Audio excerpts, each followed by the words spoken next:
The Spill Sports Show. Matt Reynoldson. I've always been told I have the face for radio, and now I'm making it happen. David Eickholt. It's utter blasphemy. It blows my mind. Scott Ayers. The next time they make the playoffs, I'll be running for president. Kick off your weekend with hard-hitting sports talk every Friday afternoon from 1 to 3 on KRNU2. Bring 'em out, bring 'em out, bring 'em out, bring 'em out. It's hard to yell when the barrel's in your mouth. Come on. You're listening to the Spill Sports Show on KRNU2.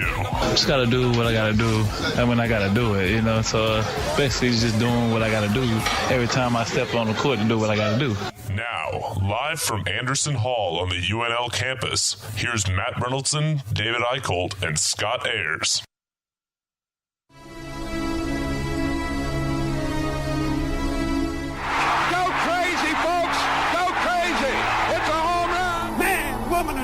Did that, put him in the aisle. Johnny the Jet Rogers just tore them loose from their shoes. You believe in miracles? Yes! Comes to LeBron. He takes a fadeaway for the win. Hey! Knocked it down! There goes Davis. Oh, my God! Davis is going to run it all the way back. Auburn's going to win the football game. You can't believe what just happened. What a time to be alive. Hit me with the horn, 20.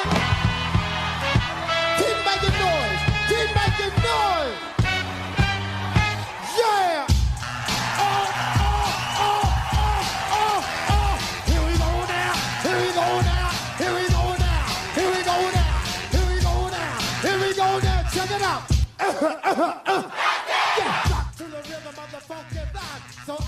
Welcome in. You're listening to the Spill Sports Show live and worldwide on KRNU2.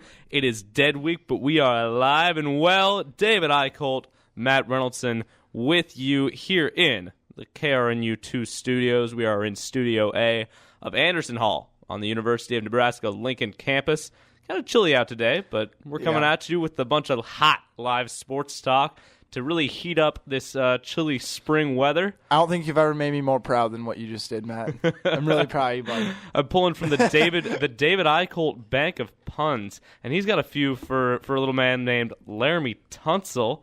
We're going to talk about that in a little bit with the NFL draft. We'll update you on everything that happened in the first round last night, including a little thing we're uncovering about a school in Mississippi, Ole Miss. There's a cheaters conspiracy going on there. Maybe they're paying players. Maybe they're giving them gold bars or doing what Louisville does and giving them hookers.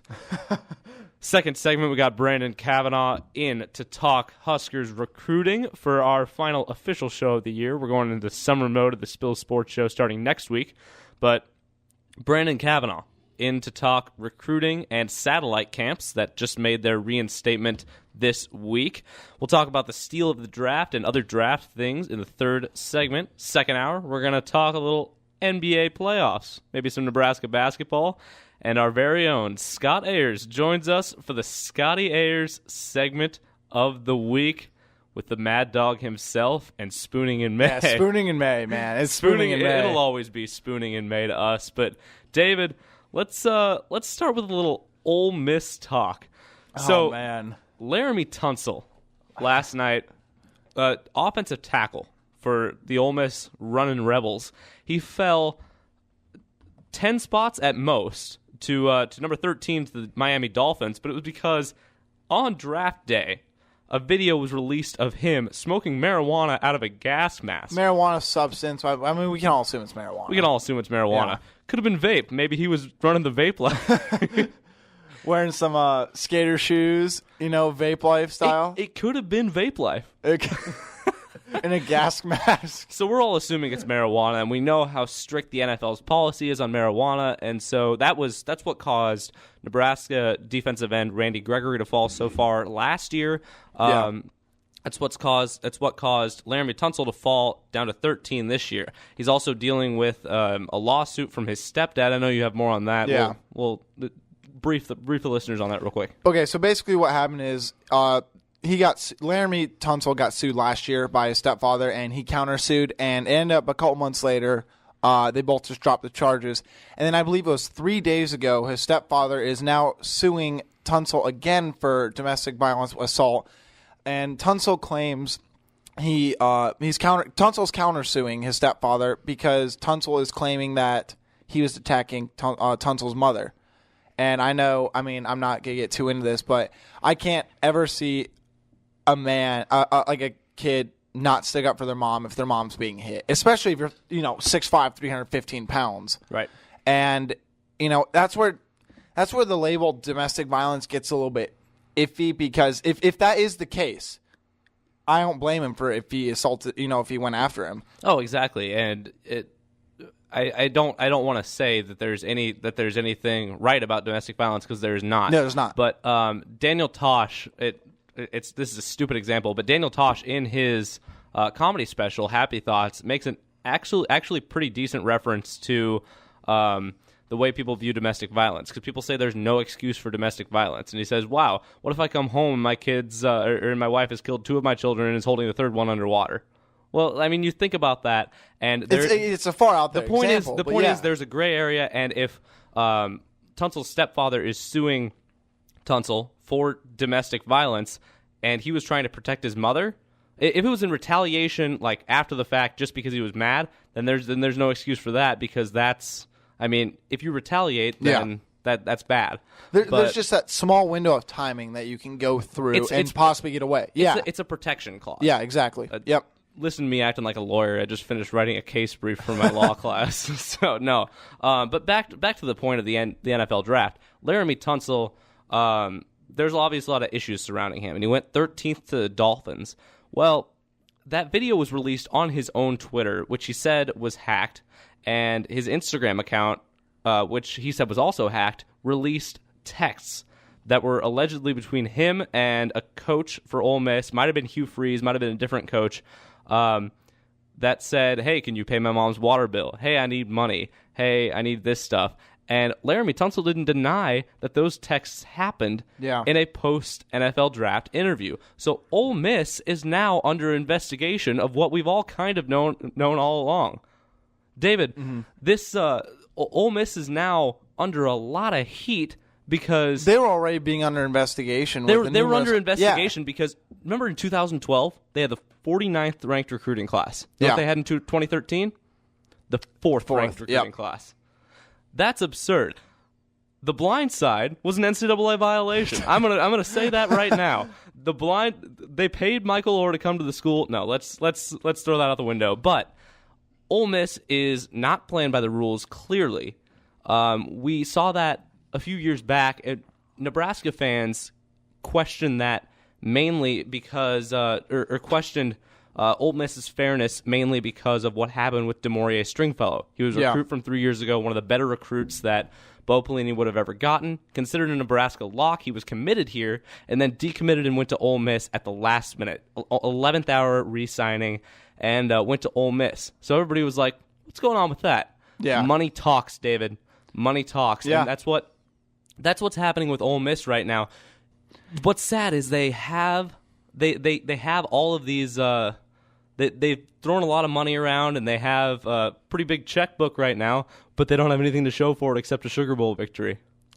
They've got nothing to show for it. And what are you hanging your program's hat on? Wins over Alabama? That's what you don't have to. They don't even have a division title. They don't. No, and here it's it's amazing because I feel like Ole Miss for the last at least couple of years, and in the past has had these top 10, top 15 recruiting classes, but they can't do anything off of it, and they continue to keep getting these recruits and not. I can't believe they haven't won a division title. I can't believe it. Look at Robert Kemdici, number 1 overall recruit. Where did that come from? We know his older brother went to Ole Miss, but his older brother was, no slouch either. Well, he was also a top 100 recruit. It's amazing though that you realize the trend here. These guys, Kemdici was a top 5. He's considered a top 5 lock until he got a marijuana charge and fell off the 2-story hotel balcony or something like that. So what is Ole Miss paying players and then letting them do whatever they want? I don't want to accuse that because we don't have any significant evidence behind that. But I want to see what this investigation. Here's what I'll say on that, and to anybody who's thinking that we're just reporting based on rumors. We have enough fact because of the texts that were posted on Laramie Tunsil's Instagram account. And that is still. He did say. Here's the thing. Okay, I have the exact quote right here. So here's the question. It was an exchange between you and your coach for money, and then Tunsil says, I'd have to say yeah. And that's when that gal came up and shoved him off the stage and said he's not answering any more questions. So he's already indicted himself basically on it, because a lot of people thought that the text was fake, and he possibly could have at least stalled that out. But he's basically burying that Hugh Freeze in that program right now. He's freezing that program's progression. I mean, I'm not even going to berate you for the pun there, because that's very accurate. And you see what he's doing right now. It's not, this fact doesn't prove that Ole Miss did anything. It proves that it's enough to warrant a conversation and an investigation. Yep, exactly. Because the NCAA is now almost 100% for sure going into Ole Miss, and if they don't, then there's something else awry. Yeah, and I like this article that, okay, so here's the thing. I want to touch on Tunsil's, him sliding down to 13. And people are saying it's because of the marijuana charge and all that. But the Detroit Lions general manager came out and said if players were actually sliding based on marijuana charges that they've done in the past, or mistakes they've made in the past, like freshman year of college or whatever, he said we'd have to clear half the board. These guys know that it's our generation to be able to do that. Yeah, and look, they don't care if you smoke weed. They just don't want you to get caught in a test with it. That's the sad truth, but yeah, it is. And here's the thing. I need to say this. His very unpopular opinion, but I love Stephen A. Smith's take on this. And he actually said during when Randy Gregory really slid down and got drafted by the Cowboys. Because remember, Gregory was top 10 lock for sure, if not top 5. Yeah, that's what they were saying. Yeah. Here's the thing. If you have that much talent to be a top 10 pick or a first-round pick in an NFL or NBA draft, understand your position. Stay off the weed. Here's the thing.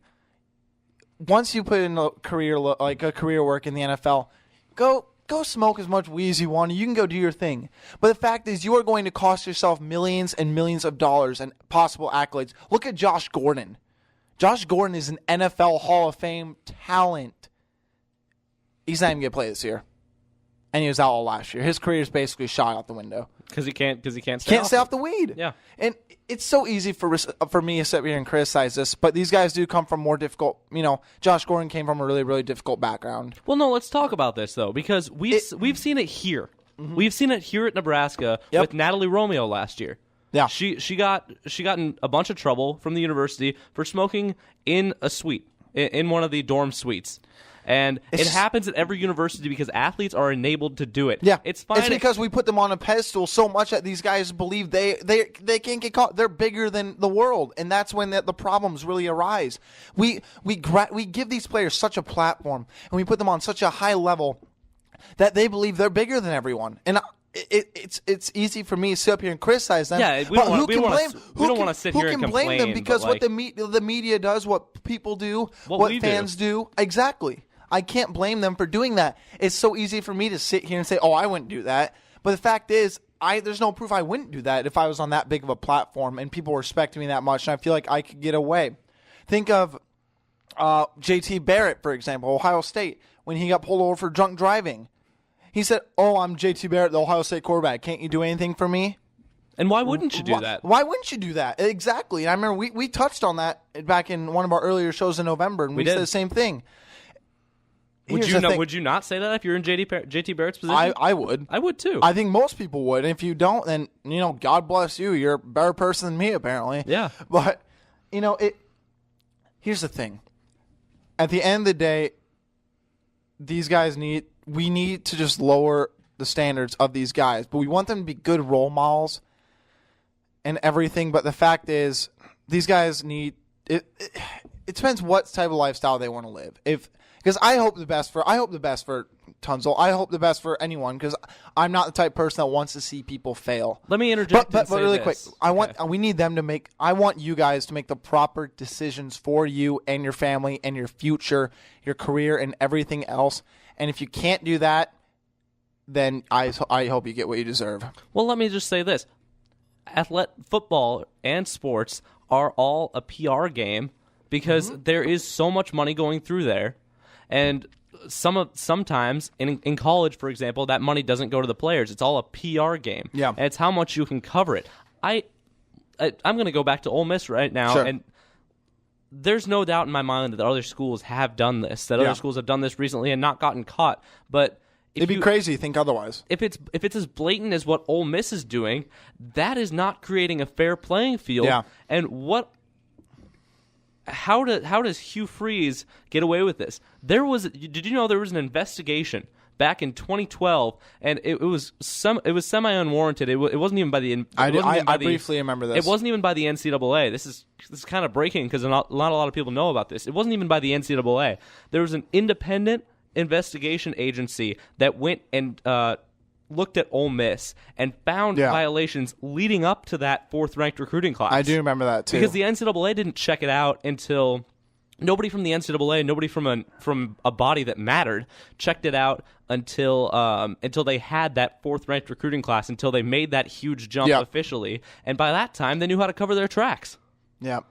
We give them time. I mean, the NCAA is too busy counting their bucks and not being able to really investigate. But really quick, I got to say one quick thing about this. Roger Goodell just continues to prove how much of an idiot he is. Did you hear him this morning on Mike and Mike?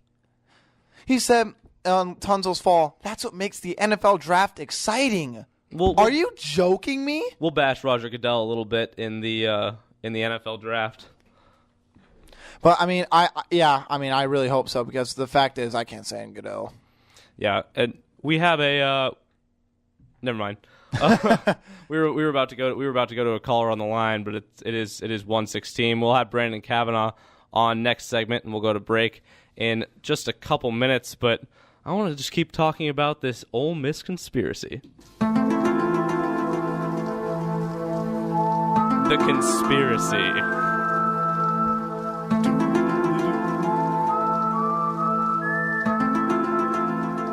It's all a conspiracy.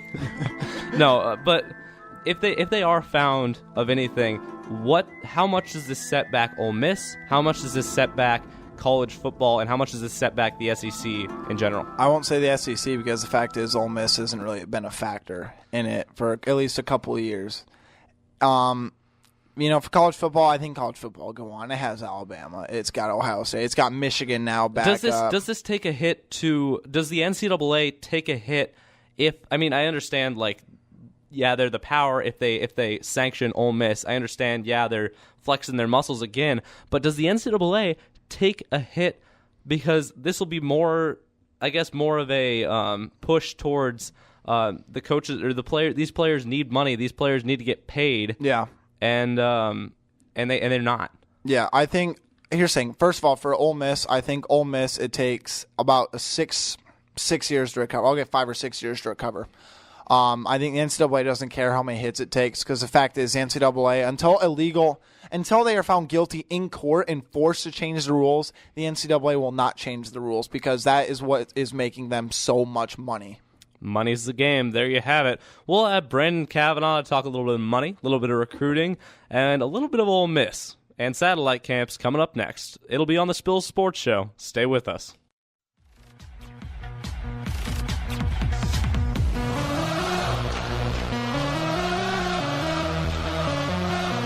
You're kicking off the weekend with the Spill Sports Show. Listen every Friday on KRNU2 or 24/7 on thespillkrnu.wordpress.com. We are talking about people that play games for money. I love to bring a Jersey Shore type feel. That makes me angry. That makes me sad. That gets me fired up. Here's your hosts, Matt Reynoldson, David Eickholt, and Scott Ayers.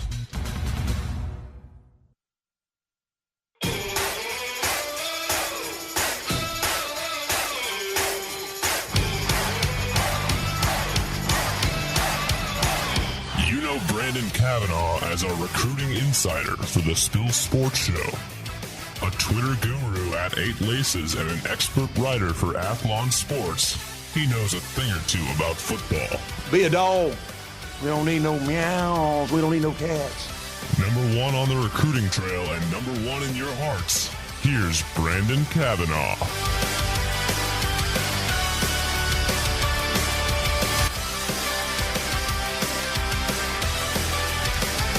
Welcome back into the Spill Sports Show, folks. Matt Reynoldson and David Eickholt with you, and we are with the recruiting guru himself, Mr. Brandon Cavanaugh. Brandon, how you doing? I am doing fantastic. It's Friday. I'm sure everybody's happy to hear that. We got round one of the NFL draft in the books, and wow, Tunsilgate's going around. The SEC had a heck of a day yesterday, with the satellite camp ban being rescinded, and of course everything that's going on with Ole Miss, and heck of a day for the SEC, which I'm sure everybody is thrilled about outside of the conference itself. Good news for the rest of us, isn't that? We tend to hate a little bit on the SEC up here in Big Ten country, and 3 Ohio State players went in the top 10 of that draft last night. And Urban Meyer, heck of a recruiter. Will we see more of that in the coming years? I think so, but I think what we saw is the nucleus of what made that great national championship team, that first playoff winning national championship team. We saw just how good the talent was with Joey Bosa, with Ezekiel Elliott, with Eli Apple, and all these guys going. It was just a testament to how talented that team is. Will we see that same amount of talent? I think Ohio State doesn't have any problem getting talent, but it's going to start seeing a little bit more difficulty with the Jim Harbaughs, the Mike Rileys. Urban himself came out and said, we need to step up, we being the Big Ten. We need to step up and get more talent in the conference. Well, he's going to get his wish. Tyjon Lindsey is just one example of an Ohio State recruit that Nebraska itself is actually very, very in on. This is a legitimate shot at a 5-star wide receiver. So Nebraska in itself, off of a 6 and 7 season, mind you, is in on these 5-star prospects, and that's just one. So yes, Ohio State's going to get talent, especially as Urban continues. As long as Urban's there, they're going to get talent. As much as the national championship team from a couple years back, I don't know that that's necessarily the case, but they're always going to get talent. Let's keep touching on Nebraska a little bit, and instead of current recruiting right now, let's go 3 years into the past. DeMaurier Stringfellow, a lot of Nebraska fans remember as almost being a lock to come to this program, and at the last minute, seemed like an 11th hour offer, went to Ole Miss. With everything and the allegations that's going on with Ole Miss right now, does this open your eyes, or did you kind of suspect something all along? Well, I'm going to put it to you this way. Sean Callahan, a very prominent figure in Nebraska recruiting, actually tweeted yesterday, I believe it was last night. He said, on the record, Bo Pelini, when asked what happened with Stringfellow, said, well, what do you think? Now, given that was a lot of Bo Pelini's pressers, but at the same time, I mean, it's all speculation from my point of view. But would I be surprised if there was some impermissible benefits? No, I wouldn't. We're coming out and seeing, with Tunsil last night saying, yeah, I accepted some money from a coach. I guess you could say that. Yeah, I think everybody suggested it, but now with Tunsil coming out and actually giving proof or at least pointing in that direction, it's one of those classes where I'd say is a pretty, if in fact it was paid for, it's a pretty bad return on investment. And I've heard numbers thrown around that were amazing. And again, it's all speculation. But if in fact Ole Miss is buying recruits, what they're getting in return is abysmal. And Hugh Freeze himself is not a guy that is really a cool and calm, collected guy. I'm surprised he hasn't taken to Twitter already and just absolutely lambasted people. But at the same time, the damage is already done at the program. The NCAA is probably on campus today. Whether or not probation or anything comes to Ole Miss, I doubt. But who knows? Maybe the NCAA's come around, rescinded the ban on satellite camps. Maybe they surprise us again and actually hit Ole Miss with some sort of a sanction or probation. Yeah, it seems like they're one of those programs that's kind of untouchable, and so I guess we'll see how that goes on. And Brandon, right now, Nebraska is currently ranked 19th in recruiting for 2017, according to 247 Sports. And you're right, Urban Meyer's going to get his wish because there are currently 8 teams in the top 25 in recruiting for 2017. What does Nebraska have to do to separate itself, to move up, and who are their main targets right now? Right now, the main targets, 2 guys specifically. I already touched on one. Tyjon Lindsey, he's a wide receiver, and out of California, and then Darnay Holmes is a two-way player, which is something we never hear of on the college level. Probably the last guy we heard of was Charles Woodson.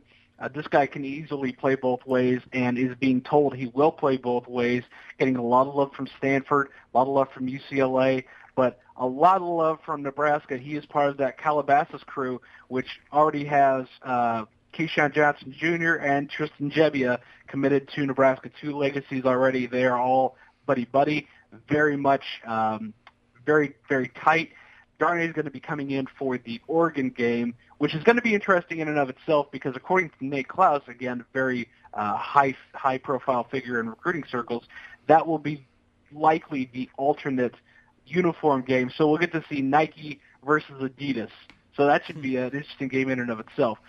But besides Darnay and Tyjon, there's Khalil Hill, who's a running back opportunity, 4 stars. Stephen Carr is a 5-star. There's a lot of 5-stars that are on the radar right now. Looking at some defensive tackles, tomorrow on Saturday, DeAndre Thomas is actually going to be announcing his decision between Nebraska and Michigan. And last weekend, it was last week, it was a birthday announcement for Avery Roberts, the number 6 linebacker in the country who picked Nebraska. So great momentum. What do they have to do? What does Nebraska have to do to continue this? Just keep going with what they've been doing. They've basically been just using the fan base as the selling point. There's been so much love for these guys that, I mean, the fan base is and always has been the number one selling point, the sellouts. Everybody showing up, being a superstar when you walk off of that plane. You don't have to sign your letter of intent. When you get off of the plane as a recruit, everybody knows your name. Everybody's talking about Calabrasca. Nebraska is the biggest thing going in California recruiting right now, and teams like USC and UCLA hate it. It's the biggest thing. And the other thing, too, a lot of people were talking about Nike, wishing Nebraska would go to Nike. Right now, Adidas is getting really, really hot in California.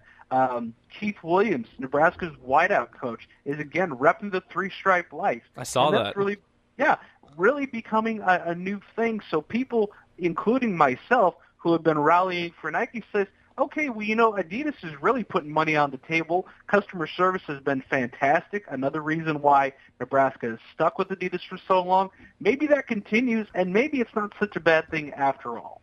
Well, you mentioned Calabasas, and Tristan Gebbia has a lot of targets to throw to there, but Nebraska was generating some buzz at the spring game around a certain tweet from the number 1 dual-threat quarterback in the nation, Tate Martell. What's going on there, and does Nebraska have a chance at landing Tate Martell, and would that be a good idea to go after him, considering Gebbia is already in the class? What's going on? Absolutely nothing. As far as I'm concerned, Martell is just one gigantic head case. He is Johnny Manziel gone pro.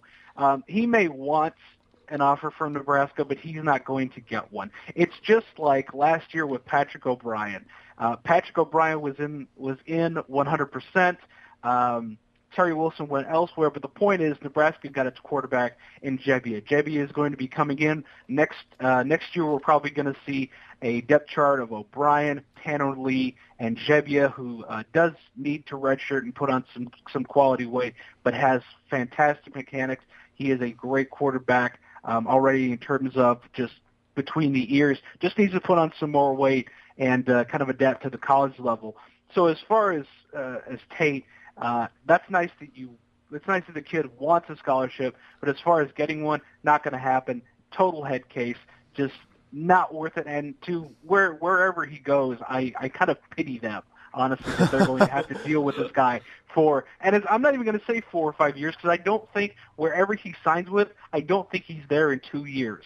Yeah, Nebraska had a quarterback like that in the mid-2000s in Harrison Beck, and he was a J school student here, and so we've heard quite a few stories about what a head case he was. And you see more quarterbacks that tend to be like that these days with the intense media coverage, everything like that. They get a little bit narcissistic, and let's hope we don't sign a lot of recruits like that this year. I know it's kind of far out there, Brandon, but realistically, where will Nebraska end up recruiting-wise in 2017 among the ranks? Top 15, top 10? That's a very good question. It's been something that I've been looking at, and this will definitely be a top 25 class. There's no doubt about that. But in looking at what is possible with the momentum that's going right now you're going to see some more commitments between now and July, probably very high-profile commits, 1 or 2 maybe. And then you're going to have the ones that are going to go down to the wire. Darnay Holmes initially said he was going to commit on his birthday of June 23rd. I'm questioning that at this point, as are a lot of other people. I could see him going all the way down the line. Lindsey's another guy I could see going down to the wire. I think Nebraska has a great opportunity to close with the top 15 class, maybe top 10. If the momentum of the season takes them to at least 8 wins, 8, 9, 10. If Tommy Armstrong is used properly, if he's able to stay, let's say, 20 throws a game at max, when he gets north of that, he really seems to start flubbing. But if he can use his legs a little bit more efficiently this season, I think we're going to see something in the area of 8-4, 9-3, maybe even a little bit better. I think Nebraska could have a season in which they even represent the West. I personally think they're going to go 8-4, but I think that would be a great rebound after 6 and 7, especially if they're able to keep a game like Ohio State competitive. They're going to Wisconsin. If they could pull off the win there and finally get a win over the Badgers, that'd be huge. And of course, Oregon coming out to Nebraska, huge game, would absolutely be gigantic if they could win that, and that is going to be a gigantic recruiting weekend. So coming off of a game like that, you could see some big dynamite. When Keyshawn Johnson Jr. committed, it really got everybody's attention. And talk about a peer recruiter. He has come in and just done a fantastic job of going around to other guys and saying, look, this is what we've got going on. And this is something that I've noticed from the other recruits. All of the recruits that have been committed are going to the other ones that are high on Nebraska's board and saying, you got to come here, you got to come here. Avery Roberts is going to defensive linemen and saying, I need you to block for me while I go and do my thing and be a black shirt. And I haven't seen this level of peer recruiting. I haven't seen this level of recruiting from both the staff and the recruits in my entire my entire career of actually covering recruiting, which spans about a decade. So if that tells you anything. And 2005, the Bill Callahan class, the very special class in 2005, this class very much has the opportunity and the possibility to best that one if everything goes well. I feel like, with social media and everything now and the platform these recruits are on, it's getting, it seems like more and more every year that recruits are being the primary recruiters for some schools, especially the Midwest schools. Yeah, and it's not just that, but it's also who's behind it. And if you have a good relationship, which Coach Riley is really getting with these kids, he's not necessarily talking about football. You'll always hear these kids coming back and say he's not talking about football. He's saying, "How are you? How is life treating you?" Genuine concern about them as human beings. Whereas other people are saying, "Well, what are your measurables now? How fast do you run on your 40?" and that kind of stuff. And it gets old. It really, really does, especially the 5-stars that are taking 20 interviews saying the same thing over and over again. It's refreshing to hear somebody that actually genuinely cares. And Riley, having seen him, having heard him talk, he's a very genuine human being. He clearly cares about these guys. Nebraska has a great life skills center. You guys, who am I talking to? You guys know that well enough. Nebraska sets up perfectly for these kids, and I want to just touch on this real quick. I couldn't be happier about the NCAA's decision to grant 2 tickets for parents and guardians to come along on official visits, something that I have been just absolutely praying for and screaming for, because parents need to be able to come along on these visits, and it's something that plays to Nebraska's strength huge, because when parents actually see the academic support and the life skills, they fall in love. Huge thing for Nebraska. You want to talk about a momentum builder, that right there. Yeah, absolutely. And it's been a long time coming that parents should have been able to come on these visits with the kids. Absolutely. I also want to touch on satellite camps real quick, and notably ones in Florida, because Nebraska's offered a lot of highly touted guys from IMG Academy in Bradenton. Is that a result of some satellite camps? What's the presence like there, and how will satellite camps help Nebraska recruiting in the Southeast? IMG itself is very much an SEC high kind of thing, high school, not to be confused with what's going on with Tunsil. But as far as what IMG is, so it took us a minute. It's basically a recruiting ground for SEC talent. Usually, that doesn't necessarily mean Nebraska can't go in and snag some guys, especially with what's happening with this momentum that we're talking about. But with satellite camps, you go and you find a guy like DiCaprio Boodle, whom, by the way, I think is actually going to have a quality career. This is the kind of guy that wouldn't have had an opportunity otherwise to be seen by Nebraska. But instead, he comes in, he's seen in a camp setting, and boom, he gets an offer. And Mike Riley, being a very, very good quality talent evaluator, got to trust the guy. He's got a long record of seeing quality talent. If he thinks this guy is great, awesome. And this is a situation that would not have been available with satellite camps. And the thing that people don't understand is, or the thing that people who are against them, it's like, yeah, I understand it's more work, but at the same time, you don't have 5-star or 4-star people coming to these camps. These are guys that they don't have $300, $400, $500 to go across the country. They can pay $40 to show up down the street, though. And that's the beauty of it. Yeah, satellite camps have become, it's become such a huge conversation, and it's good that ruling finally got reversed, so Nebraska can get on the road, get down there, and try and hardball some of these recruits into coming back to the Midwest. Brandon, thanks so much for being with us. Absolutely, guys. Thanks for having me on again. Love to see you guys and hear you guys. Saw you guys at the spring game. Was very happy to see you all. Love to be back on anytime you need me. Absolutely. That's Brandon Cavanaugh, recruiting guru for Athlon.com and Husker recruiting expert. Coming up next, we'll talk a little bit more NFL draft. Jared Goff, Carson Wentz going 1-2. What will that mean for their respective teams? We'll talk about it all next. Stay with us. This is the Spill Sports Show.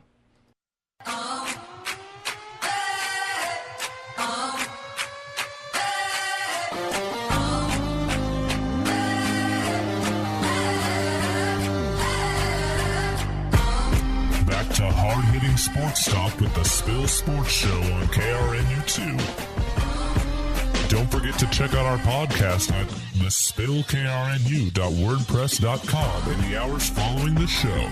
That's like re-releasing a Tupac album and giving him a Grammy. Now, live from Andersen Hall at the University of Nebraska, here's Matt Reynoldson, David Eickholt, and Scott Ayers.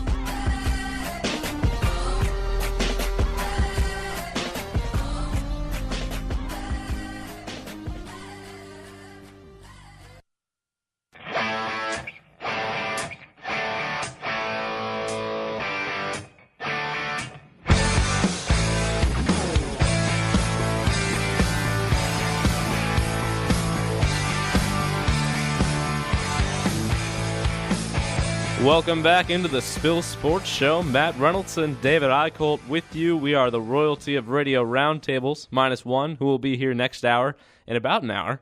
It's Scott Ayers, and right now we're talking a little bit of NFL draft from Andersen Hall on the UNL campus. And David, a lot of drama in the first round, a lot of trades. What's the biggest move that a team made last night mid-draft? Man, I think it's obvious for me. It's got to be the Denver Broncos trading up to get Paxton Lynch. Great pick, I think it's a great pick, too. It's risky. But if your best quarterback on your roster is Mark Sanchez, you got a problem. Look, I'm no draft expert, but I think he has more physical tools and a better. Oh, yeah. I think he has more physical tools and a better pedigree against good teams than Wentz or Goff does. And that's the thing that this has been highly touted. The fact that, remember, Jared Goff in his career is 14-23. Right. The lowest winning percentage among number 1 overall draft pick quarterbacks. We saw Memphis play Ole Miss last year, and Lynch lit it up against Ole Miss. That was a really impressive performance. And how well? Like, look, North Dakota State didn't play anybody, and how well did Goff play against that great competition? Never played anybody from the SEC. Now, the only real game I saw him Goff struggle was against Utah, and I think he threw 5 picks that game, though. That was a really bad game. Look, it's about the tools for Goff. Oh, I think. yeah. And look, I don't want to bash Goff here because I think he's going to be a great player for the Rams, and I think he's the California golden boy that they wanted. Especially, that's a huge momentum boost and a huge to get LA even more fired up is they're picking the local kid number 1 overall. Oh, exactly. And it's a great PR move too. It makes sense, right? And he started as a freshman for Cal and followed him his whole college career. And he had a rough freshman year, but he threw that high volume of passes that California and Sonny Dykes likes to throw. And so, I don't know. I liked him from the beginning at Cal, and I think he has got great tools. The results on the field don't necessarily show for it, but that's partly because we touched on it last show and last week that he doesn't have the receivers that are running the good routes. He doesn't have good, crisp route running receivers. They're fine with possession and everything, and they're quick receivers, but they don't run good routes. Yeah, they don't, and that's been a huge problem. I mean, here's the thing: Jared Goff can place the ball better than anyone in the draft. Yeah, he makes those long throws, and he just puts it right where it needs to be. Wentz is more that typical pro-style quarterback, but he's going from FCS to NFL caliber defenses. He played, I think, 1 FBS team in his career. Oh, we're talking. Okay, sorry. No, I switched to Wentz for a second. My bad. He played 1 FBS team in his career. I mean, that's why he went number 2. Well, didn't North Dakota State play at least 1 FBS team every year though? I heard somewhere ESPN I think said he only played 1 FBS team because remember he was hurt. Speaking of ESPN, I just want to touch on this for a minute because Chris Berman said that last night was the first time that 3 players had ever been drafted in the top 10 from the same school. It's happened 12 times. Yeah. Broadcasting flubs that we like to make fun of here on the Spill Sports Show. But anyway, sorry, back to Wentz. Let's go back to Wentz because he is the build of an Andrew Luck. And he's weathered, and he's going. The thing is, is that really that good of a thing? Yeah, he's going to go play for the Dirty Birds of Philadelphia in that cold weather up in that. Well, here's the thing: that's huge for him because he's used to playing cold weather. Yeah, I mean, and he's got that environment. But here's the thing: is that really a good thing if you're being compared to Andrew Luck? Yeah, I don't think so. Are you kidding me? No, I don't think so. Andrew Luck's the most highly touted draft prospect maybe of all time. Yeah, highly touted, but what's he got to show for it? His best season is his rookie year. He's gotten worse every single year. No, he hasn't. He had a drop-off year last year. No, he's gotten worse every single year. His best year was his rookie year. He led his team to the AFC Championship. And then he got blown out. I'm not as high on Andrew Luck as anyone. I'm not as high on Andrew Luck. I'm a huge Andrew Luck fan because I think nobody in the league right now. He might be maybe outside of Tom Brady. He might be the smartest quarterback. Smartest, but I mean, he can be the smartest quarterback of all time. But if you can't play football, you can't play football. And he is not. He's just gone down. I'm not liking the progression that I've seen, especially if we're calling him. Well, I think it was Bleacher Report. I said call him a potential legend yesterday, and I just about puked and about skidded off the road when I saw that. I think he is, and we have a listener on the text line texted in and says, "Why is he talking bad about Luck? I would blow up on chains if I could. I love Luck." Well, lucky for him. He hasn't called in. It's Scott. I know it is. I can tell because he said chain. No, Scott Ayers is now texting into the show. But look, dude, Luck is a great player, a strong build, and he can make all of the throws. Tell me one throw on the field that Andrew Luck can't make. Really quick, when I said worse every year, his QBR has gotten worse every single season. His QBR was best in his rookie season. QBR is crap. QBR is a pretty decent stat. Go to passer rating. Okay. Passer rating is more accurate. But his worst year was last year. He sucked last year before he got hurt. He had a drop-off last year. The best thing, yeah. I mean, it happens to the best of players. Nah, Nah, Peyton Manning obviously is last year, but Peyton Manning's also like 1 billion years old and is going to be in a wheelchair. I mean, it doesn't, Look how legendary Robert Griffin III's career is. Well, I mean, to be fair, that's all Mike Shannon. I'm touching on that. I'm kidding. If RG3 stayed healthy, RG3 would be better than Andrew Luck, and I said that going into the draft, and I'll stand by it. But then again, that's things happen, whatever. We'll see. I'm interested to see how Luck will do this year, though. Goodness, David, you're talking crazy. How is that crazy? There's a reason why one led his team basically to a Super Bowl before he got hurt. You're talking to Richard Sherman and the Seahawks. You're talking like this guy. You need to be more like a dog. We don't need a bunch of cats in here looking in the mirror. Do I look good? I got my extra bands on. I got my other shoes on. Be a dog. We don't need no meows. We don't need no cats. How'd you get that quote of me outside the show? Yeah, I don't understand that. That is David, and him thinking RG3 could be better than Luck at any point in his career. Any point? Let's go back to his rookie season. I'm telling you, there's a reason why one was the conference rookie player of the year. Yeah, because of his legs. He can't make all the throws that Luck can. Oh, he could. Are you joking me? Dude, RG3 had a better long throw than Luck did. RG3 doesn't go through his progressions. I mean, we'll see how he does this year. It's like Mariota. It's like saying Mariota has the ability to be better than Luck because he can make that first throw. Mariota can make the first throw as well as anybody in the NFL can. Yeah, I agree with that. But he can't make the progression throws. It's the same thing that happened with RG3 coming out of the draft. You're an athlete who can play quarterback pretty well. RG3 had a lot better arm than people gave him crap for. I'm not saying he has a bad arm. I'm saying he doesn't have the intangibles. In terms of a pro-style quarterback, I agree. Luck's the better pro-style quarterback. But I'm saying if you take in terms of just overall stuff you want in a quarterback, and now we're getting into the generation of dual-threat quarterbacks, RG3 was this is a debate for another day, honestly. I think it's a good debate for today. Well, I mean, we're talking about the draft. Do you want to go back to the draft, or you want to keep up this Luck RG3 debate that's been going on for 3 or 4 years? But it's, I don't think it's ever really been a debate. So it's always been Luck. It's always been RG3. Are you joking me? It's always been Luck. Okay, so let's go back. Okay, always been Luck. So he went 23 touchdowns and 18 interceptions in his rookie year compared to RG3 last team almost to a Super Bowl before his coach blew out his leg. Oh yeah, they were going this. If they didn't lose the Seahawks, it would have been a Super Bowl. Yeah, but that's like saying if the Panthers didn't lose to the Broncos. How is that like saying that one player got hurt, aka the only good player they had? Okay, Alfred Morris was pretty good that year. He could have made a case for rookie of the year there. Anyway. That was one of the better running back performances single year we've ever seen. In terms of Redskins, for sure. Yeah, it's like DeMarco Murray was for the Cowboys a couple years ago. Yeah, look what happened to DeMarco Murray after. Well, yeah, the Eagles is a pit of crap. All right, but let me put it this way. Obviously, in terms of an overall career, Luck's better because RG3 didn't play his third year. He sat half the year. I mean, Well, I just want to take a look at this really, really quick. Okay. 2012. He had, 20 touchdowns, 5 interceptions, and he had 3,200 yards. 1 year doesn't make a quarterback.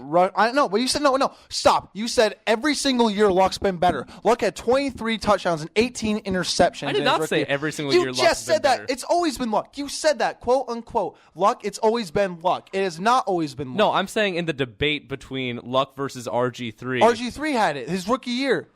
And I would have made the debate even up till the draft. It was RG3. There's a reason why one won the Heisman, one did not. RG3, if he was not injured, people were looking at him to be a Michael Vick in his prime without the dog fighting. Okay. And I'm assuming Scotty's texting in, yelling at me again. Is it true? He says turd burglar is better than RG3. I mean, we'll see how his Broncos. How's his Rockies doing? How's the Nuggets doing? I'd say Broncos, but Broncos won the Super Bowl. So we'll talk about that in the Scott Ayers segment of the week. Oh, I can't wait. Scotty's gonna rip into me, and I can't wait for that debate. But anyway. Let's go back to the first question of the entire segment. Paxton Lynch is that mid-round surprise. I think he'll be good. It'll take a couple years for him, but I think he could be a pretty decent quarterback. He's got the mechanics, 28 touchdowns, 4 picks. Really good player. I just can't get over the RG3 thing. Dude, like Andrew Luck's better than RG3, Mariota's better than RG3, Ryan Leaf's better than RG3. How much crack are you smoking? Jordan Stevenson is better than RG3. Oh yeah, obviously. Hello, Twitter bird. Former Nebraska running back Jordan Stevenson tends to say some interesting, inspirational things. It's just all about it, going in there with a great mindset and just knowing the plan, sticking to the plan. That's my favorite motto, sticking to the plan. Man, the sky's the limit. Anything's possible. His quotes are words to live by, and his Twitter game is just as strong.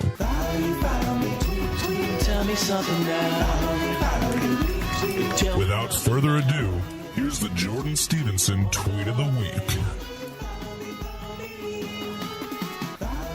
Jordan's back on Twitter, David. He's back and tweeting weird things. He quoted a random girl with 88 followers. He quoted her tweet and said Migos cross the country, and a picture of a man who is clearly not Migos, according to the Hood philosopher Jordan Stevenson and the Hood philosopher expert David Eickholt. So what's going on with Jordan here? And is this lack of tweeting lately really clouded his vision of what Twitter is? Jordan's vision's always been crystal clear. He's the one who creates that vision for us every single day. Jordan's backfield vision's amazing. It is. I mean, the 12.5 yards per kickoff return, that's just outstanding. But here's the thing. I don't know if he was referring to the style of hair, because the guy clearly had a Duke starting 5 haircut in that picture. Oh, he really did. That's so accurate. Duke starting 5 haircut in the picture. There were no chains, and Migos clearly wears about 8 to 50 different chains at one time. I was going to say if they played Look at My Dab and they dabbed for their prom pictures, maybe that could have been Migos. But they were just sitting there. I don't even know. Were they even smiling? This post is retweeted on @SpillSportsShow. So if you want to look at it, go check that out, because it's really peculiar, because this girl has 88 followers and one of them is not Jordan Stevenson. So nothing makes sense. Jordan. Nothing makes sense in the Jordan world. But he's back to Twitter. Everything's good. He's going. He's already the projected #1 pick in next year's NFL draft. Hopefully he doesn't Laramie Tunsil it. Yeah, I mean, hopefully Jordan's draft stock doesn't take as big of a hit as Tunsil did. Well, in a gas mask. Well, considering Laramie Tunsil's old ways are smoking a lot of pot, but Jordan Stevenson's old ways is hanging out with 5 cute white girls. Yeah. Yep. But Jordan and 12.5 kickoff return yards. Well, that's true. That's always going to be true. Yeah. I miss you, Jordan. I wish you were still here. I'd love to have you join us in studio. That would be great. Jordan, if you ever find yourself back in the good old LNK instead of DTX, we'd love to have you on the show, because Jordan, we miss you tweeting abstract random things every day. Was it that one Husker fan that we read their reply to the tweet last week? Was it that guy who got to you, or was it that text that was stating your future rap career goals? Was that what got to you? Jordan, I can tell you this. If you end up dropping a mixtape, you will be featured in our promos, and you will be featured on the Spill Sports Show. Because, it's all about just kind of sticking to the plan and making everything happen. It's anything's possible. Sky's the limit. It's just all about it, going in there with a great mindset and just knowing the plan, sticking to the plan. That's my favorite motto, sticking to the plan. Man, the sky's the limit. Anything's possible. Someday, Scott Ayers will be doing a Rachel Nichols style interview with you in a dark room with a fireplace lit, and he'll be like, Jordan, what happened? Because I thought you were going to be a star for my Broncos. Scott Ayers coming up in the next hour, but that's later on in the next hour, because before that, we're talking a little NBA playoffs, maybe a little NHL, maybe a little baseball. I don't know. We'll see. David might throw a chair in here, pull a Bob Knight. Who knows? You won't know unless you come back. Stay with us. This is the Spill Sports Show.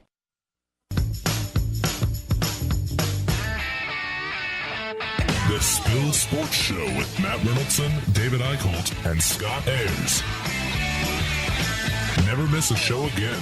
Check out our podcast at thespillkrnu.wordpress.com. The 76ers could have drastically improved their organization by drafting Walter Pitchford. Quite frankly, if he wins a Super Bowl, I'll direct it 30 for 30 on it. I've watched this kid play multiple times on national television. You like watching kids, David? Dude, I love basketball. Excuse me. The Spill Sports Show, every Friday from 1 to 3 on KRNU2. Woo! bring 'em out, bring 'em out, bring 'em out, bring 'em out. It's hard to yell when the barrel's in your mouth. You're listening to the Spill Sports Show on KRNU2. Just got to do what I got to do and when I got to do it, you know. So basically just doing what I got to do every time I step on the court and do what I got to do. Now, live from Andersen Hall on the UNL campus, here's Matt Reynoldson, David Eickholt, and Scott Ayers. I'm feeling like I want to rage right now.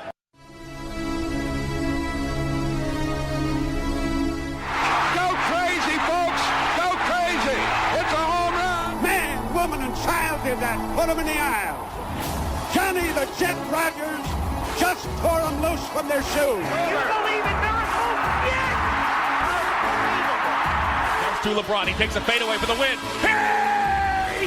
Knocked it down! There goes Davis. Oh, my God! Davis is going to run it all the way back. Auburn's going to win the football game. You can't believe what just happened! What a time to be alive!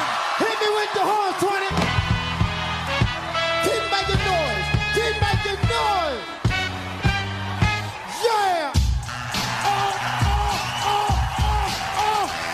Here we go now. Here we go now. Here we go now. Here we go now. Here we go now. Here we go now. Check it out. Welcome back. You're listening to the Spill Sports Show live and worldwide on KRNU2. Matt Reynoldson and the guy who thinks RG3 should have gone number one over Luck At the in time, the studio absolutely. with you. At the time is even worse. Stupid. One's a Heisman winner who came off torn ACL and still did it, and the other one's a mediocre quarterback who will not be in the NFL Hall of Fame or ever win a Super Bowl. We're also going to talk NBA this segment, but we are live worldwide from Andersen Hall on the UNL campus. Kind of a cloudy day, kind of a cold day, a little unseasonable for April 29th, and we're not that happy about it. But the good news is the Spill Sports Show is always in season. It's always in season, and we're spitting hot fire on a chilly day. Please don't drink that or rub it on you because it's probably going to burn. And that's impossible because it's all almost metaphor. as much as the gas mask that Larry Tunsil used. You and Brandon Cavanaugh making all these puns about Laramie Tunsil. I almost said Jordan Stevenson. We had his tweet of the week last segment. Last hour we talked to Brandon Cavanaugh of Athlon Sports about a little Husker recruiting. And now we'll get back into the NBA playoffs, which is our David's specialty. Oh man, I love the NBA. David, it's hard to love the NBA when there's this many injuries though. And I mean, I know how you feel about Curry, but you got to feel for him. You got to feel so bad for Chris Paul and Blake Griffin out for the rest of the playoffs, even if they somehow can pull it off tonight in Portland. Yeah, and here's the thing. I mean, if people want the Warriors to lose, which I know a lot of people, you either want them to win or you want them to lose. I mean, it's that simple. Here's the thing. You want Portland to win tonight. And the sad news is for Clippers fans, this was your best shot at winning the entire thing for at least the next couple of years because I don't see you coming back stronger next year. If Paul and Griffin could have remained healthy, then I think that I would pick the Clippers, I think, in 6. I mean, outside of year one, I guess, Griffin didn't have too much of a problem staying healthy in his career. Paul's never really had a problem staying healthy. He's been one of the more durable players outside of outside of LeBron James. It's almost as if the basketball gods are apologizing to the Warriors and Steph Curry when they injured Curry. It's like, oh, let's take away the team that could beat you's two best players because they went down back to back basically, and Austin Rivers went down as well, which I think Clippers fans are actually happy that Rivers went down, but. I don't know. There's something about me that's always kind of liked Rivers. Just kind of like the way he plays. He's the most hated player. He was so maddening at Duke. Oh yeah. But I just kind of liked watching him play. The most memorable thing Austin Rivers has ever done at any level is that 3-pointer against North Carolina. Oh yeah. I mean, he hasn't done anything else. But, the most memorable thing David ever did was make a couple free throws in AAU basketball. Dang right. Against Shabazz Muhammad. My boy. The most of almost, folks. David Two Chainz The best there never was. The best there never was. It's not Marcus Dupree. It's David Eickholt. Or Scott Ayers, our softball connoisseur, who insulted me a lot last segment via text message, but, it's good. Scott Ayers is the softball connoisseur. He is the mad dog of sports talk radio. And he's Scott in Mad May. Dog Ayers, and he is spooning in May. We don't know who. We don't know why. But he is. But maybe Scott we'll find out in 3 days. 3 days. Could be May. Well, I mean, but what about 30 minutes? I don't want to wait 3 days. How about waiting 30 minutes? I don't know if Scott's right. I think he might have to wait a couple days. He'll probably tell us after he gets back from prom. Maybe. Scotty Ayers at prom tonight, and oh man, this would have been the last show he had done for the school year. So he'll be back in August when we're talking a little bit Nebraska football during fall camp. But let's get back to the NBA here. What is going on with the Miami Heat, sir? I have no idea. I don't know what the Heat are doing. The Hornets are just playing good ball. They really are. I mean, there's been a couple debate. The NBA, I think, got it wrong. I think Dwayne Wade was fouled on that layup attempt. I think he would have went to the line. But there's certain things you don't call at the end of games, though. And I know there needs to be an example. There needs to be some limit because I'm not blaming the other teams for just going and hacking on the last shot because they're not going to call it. Right, that's a problem. No, I know, and I know what you're saying. Yeah, but like, there's certain things if you're going to call a foul at the end in the last 5 seconds like that, there's certain things you have to look for. Because there's different rules for the end of games. I know everybody wants refs to be consistent, but there's different rules for the end of games. And the bottom line is the Charlotte guys went straight up. They did foul him, but they also went straight up. They made it look, I agree with that. They went about it the best way they could to get away with it. And I'm not bashing them. That's just smart on their part. And that's what you see live. Mm-hmm. So unless you watch a slow-mo replay of it, you don't really see any foul. So you see guys going straight up live, and refs are human. We always forget that, especially me, Matt, ref hater Reynoldson, flipping the double bird to the refs in the Nebraska-Ohio State game. But anyway, I'll tell you what, the game's at the Hornets. I think the Hornets close it out. I really do. I think here going to end up losing this series. I think so too. I think Portland of the game 6 tonight. I think Portland has a better chance to close it out. Mm-hmm. Well, Portland plays tonight, and then excuse me. Well, yeah, I wanted to say that. There's one more. Yeah. Well, they're playing. It's the Toronto Pacers. Yeah, it's tonight. Toronto Pacers. Paul George said he's willing to play all 48 tonight.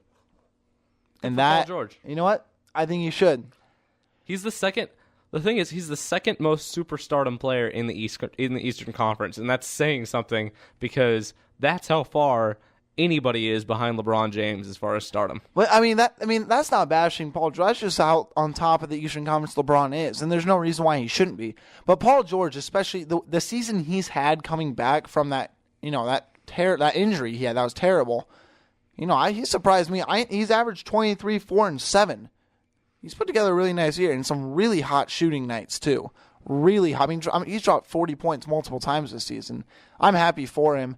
And there's no reason for me to not think he'll come out and drop 45 tonight. Absolutely. If he plays, especially plays all 48 minutes and plays aggressive Paul George basketball. Yeah, he is a remarkable player. We're getting a little soft in this segment right now, so it's time to switch it up with maybe a little bit of controversy. Kevin Durant, if the Thunder lose to the Spurs, does he leave the Thunder? Yes. I've been saying, I've been saying this for at least a month now. Could he leave the Thunder for the Spurs? No, absolutely not. I cannot see that happening because he won't move the 4. That's been in the discussion. I would be shocked if that happened. Well, I don't think him and Kawhi would play well together. Well, because do they have Aldridge at the 5 right now? No, yes, they do. They switch off between 4 and the 5. He primarily plays about 80% of the 5. Well, that was the same conversation they were having last year, though. Aldridge will never play the 5 because they want Duncan to play the 4 because Duncan won't play the 5. Yeah, but I've always thought Aldridge was more of a 5 than a 4, personally. I thought he was a good stretch 5 who has a decent mid-range shot. Yeah, but he's not. He's never been that low block player. Right. That's what I. But here's the thing, though. The Spurs have made Aldridge adjust, and Aldridge got so fed up in Portland because he had realized he had no shot at winning a championship, and that's why he left. And he was willing to do whatever it takes. And think about it, David West gave up $10 million to come play for the Spurs, and he's changed his game as well. And it's not contributing nearly as much as he did for the Pacers. And that's just the culture of Spurs basketball. Kevin Durant will not take a pay cut to get a ring. And I'm not saying that to bash Kevin Durant. Kevin Durant is the type of person who's going to get paid max dollars, and he wants to be the reason why they win a ring. And he will be when he goes to Boston, because I'm still saying if Boston can get the cap space, I'm not sure about their cap space situation.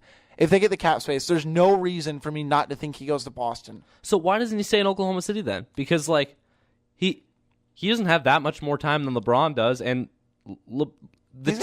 any team that LeBron is on for the next 3 years is going to be on top of the Eastern Conference. Any team that LeBron is getting the players for, because LeBron is the GM and coach of that team as well. He owns it. I don't care. No, Dan Gilbert doesn't own that team. LeBron is the Cavs, and LeBron will not let the Cavs fall off of the top of the East. How do you feel about this? What if you think LeBron leaves this year? No, it wouldn't surprise me. Heck no. It wouldn't surprise me. There's no way LeBron leaves Cleveland. I've heard the speculation. It doesn't happen. We said that last time, though, and I'm saying, here's what I'm saying. I'm not saying this to bash LeBron like I did last time, but here's the thing with him. There's a reason why he only signed a 2-year deal with a 1-year opt-out, because he's going to opt out this year. And yes, partially it's because of the money. But I think, especially after the season the Warriors have had, I think he's beginning to realize LeBron may be Superman to the NBA. And the most Superman-like person we've seen since Kobe Bryant in his earlier, mid-2000s, or Michael Jordan in 95, 96, whatever. But he might not be able to carry the Cavs team to the championship. And I'm not saying that to bash him at all. I'm going to take a very Cowherd-like stance with this and kind of look past everything, every piece of information that we've had here. LeBron. So we've said LeBron is the coach and the GM of this Cavs team. Yeah. What's the easiest thing to deal with money-wise when you have players? It's 1-year deals. It's restructuring deals every year. No, yeah, like I said, he partially did it because of the money. But I'm saying, I still think next year is LeBron's last great year. Now, he's going to put together a lot of good years after.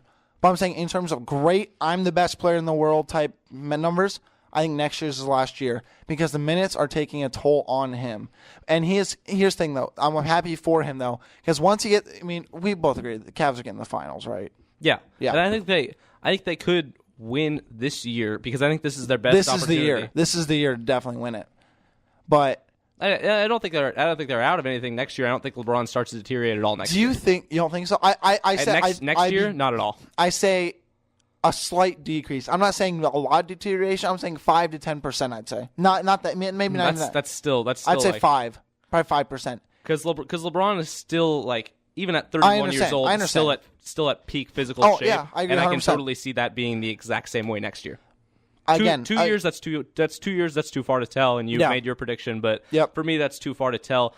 I don't think there's any chance in hell LeBron leaves because Cleveland is, especially because of the PR move that happened with Cleveland when he went home. He won a lot of people back.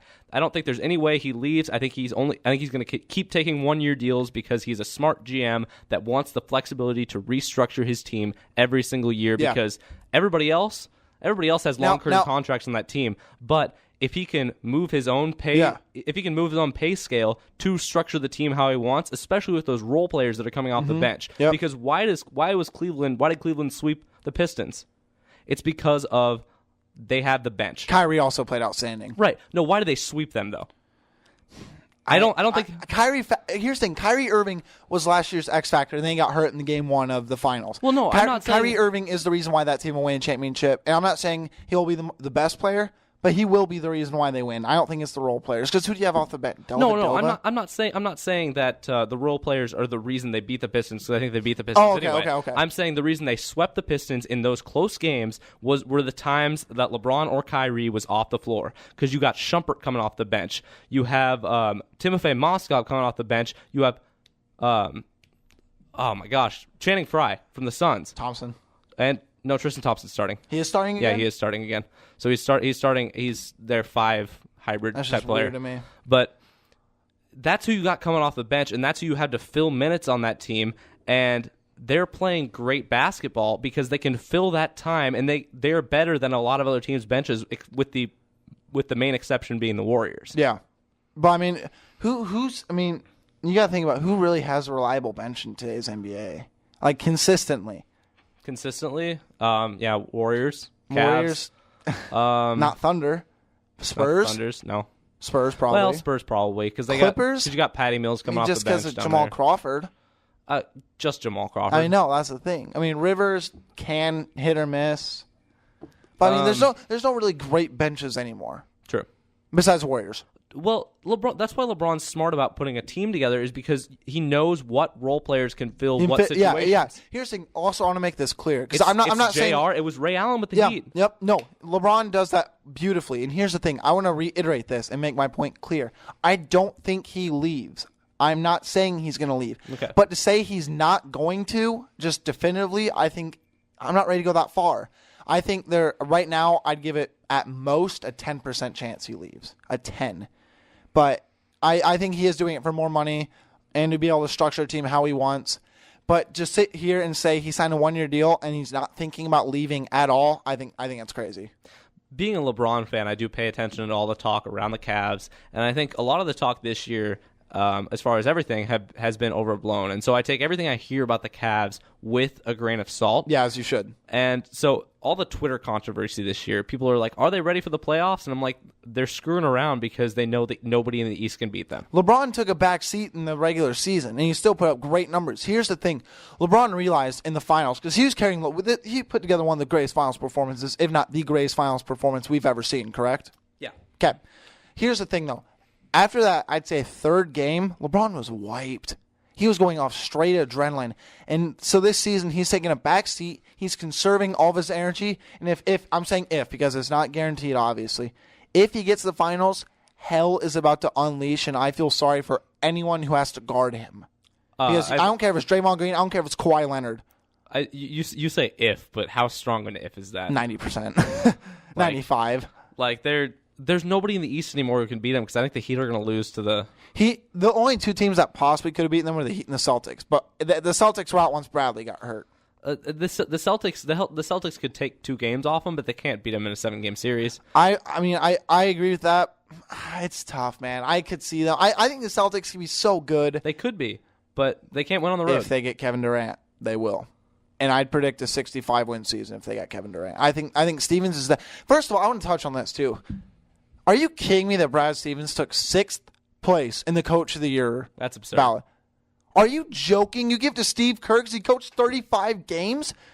Luke Walton coached more games and lost less games than him. It's more about principle. Like, I agree with you, but it's more about principle of you give it to the person who set the regular season all-time wins record. Okay, Luke Walton. It goes to the coaching staff, honestly.